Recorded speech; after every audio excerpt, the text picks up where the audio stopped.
When we talk about the testing community, who are we referring to? Testers within a single company, town or city, region, country, worldwide? Do we include non-testers? Do we keep it test exclusive? How would you engage people outside these communities? And Gavin Y has also added a little addition which says, would you include other departments as well? Would you include other departments or just keep it to testers?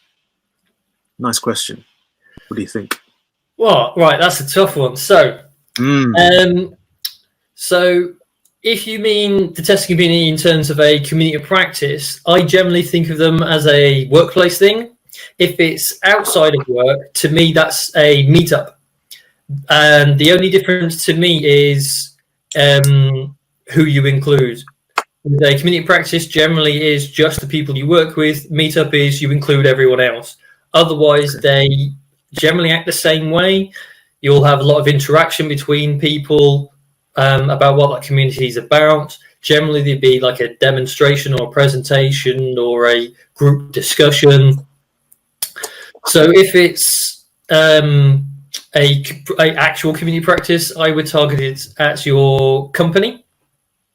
But as we saw on the very first question, that doesn't necessarily mean it has to be to a single building or city. If it's a multi-location company, include those people from all your different locations. You want to go, well, this is a test community for Argentina. This is a test community for South Africa. This is a test community for India, because then you're just creating small silos.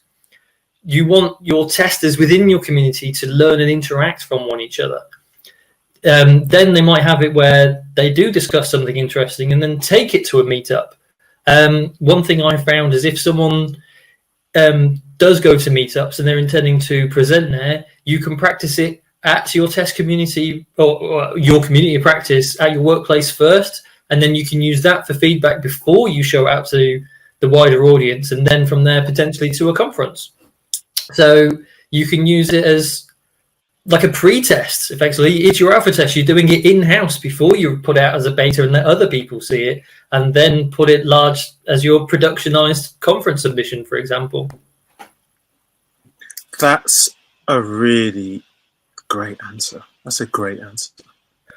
Yeah, I like the suggestion about getting people to come and practice at your community of practice or at your meetup, or vice versa, whichever one makes sense. I think that's a really good idea. I mean, that's what I've personally done. I've practiced at my community practice before I then spoke at MIDS-Test, for example, and it helped me iron things out before I showed it to people outside. So if there was things I could tweak, I'm generally going to get more honest feedback from people I work with because they know me so well. So if there was something that I could change, they'd be more likely to tell me compared to it's really nice and they'd feel awkward going, have you thought about changing that? In terms of Gavin's question of other departments, I'd say that would depend on what your community is about. The key thing is generally their communities of practice, not communities of interests. So you might go, this is for testers. If you're not a tester, you might want to come along to learn from us, but they're more likely to be a consumer rather than a full community member. So they might not turn up very often. But if you're, say, doing some automation, you might have some of your developers who want to come to that session, not because it's about testing, but it might help them with their development work. And if the different developers also have their own communities of practice, they might go, there was this great presentation in the test community practice. Do you mind giving it in the dev community practice, for example? So different communities of practice within the same organization can also interact. So whilst they might not have the same core membership, you can still get that natural bleed.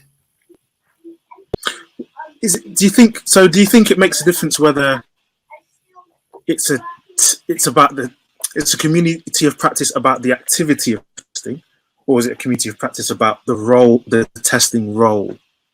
Is that too philosophical? I mean, that's where you start to get a bleed into like say it's a fully agile team, you go, well, there are no testers. You're a developer, or a product owner, or so forth. So that's where you might say it's down to people's speciality. So you might go, everyone on the team does some programming, does some testing, but the people who don't do much testing might not want to interact, or conversely, they might go, because they don't do it much, they might want to attend so they can fill in the gaps of knowledge they don't have. My organization is much more role-based. It is for the people who do primarily a lot of our system testing and integration testing. So we get all of those testers together, for example. So even in our agile teams, they're very much more, that's their theme of what they offer within that team, is they'll come up with the tests or do a lot of the test execution. So it could be depending on how mature the company is, if they're agile, waterfall, or so forth.